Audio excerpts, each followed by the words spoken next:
ayun mga idol, mayroon tayong tanggap na Redmi 10 Prime. So ang issue nito is bloated yung battery niya. So papalitan natin ng battery mga idol, no. So sa mga hindi pa nakapag-follow diyan mga idol, mag-follow na kayo at para kayong mga video na i-upload. So ayan. Ayan yung issue niya. Bumukol na yung yung battery niya. Kaso yung battery niya okay pa naman, magtigas pa.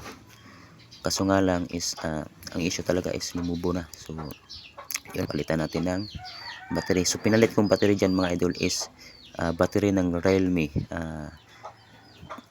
Pareho sila ng polarity, pareho silang capacity, 5,000 mAh, 5,000 amperahe. So ayan. So at pinalit ko yung yung EPC connect niya sa Realme, kasi pag yung EPC connector kasi ng Realme sinalpak natin dyan is di siya gagana. So pinalit ko na lang yung EPC connector ng battery ng original na yan sa Realme para gumana siya. So ayun, tanggalin na natin yung mga screws at ayan.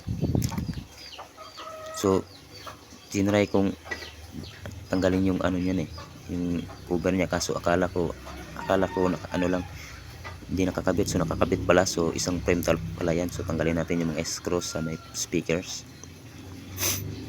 Yan. At putulin natin yung video mga idol, no. Masyadong mahaba na. So yan mga idol, putulin natin yung video. Yan. So tanggalin na natin yung frame niya. Yan.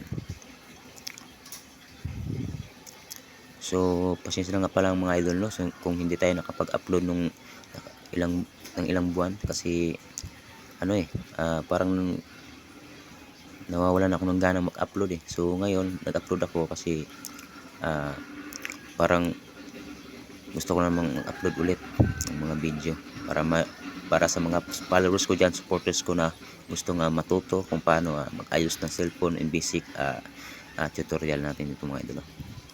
So ayan, tanggalin natin yung battery. So yung tigas nga tanggalin, no. So ayun, natanggal natin. So papakita natin kung lumubo pa talaga. Kita natin sa video. Ayan, lumubo talaga yung niya, battery niya. So palitan natin. So hindi ko napakita dyan mga idol kung paano ko pinalitan yung EPC connector, kung paano ko sinwap yung EPC connector, at yung battery hindi ko rin napakita kasi biglang naputol yung video, hindi ko napansin. So ayan na yung finished product mga idol. Ayan, okay na siya. At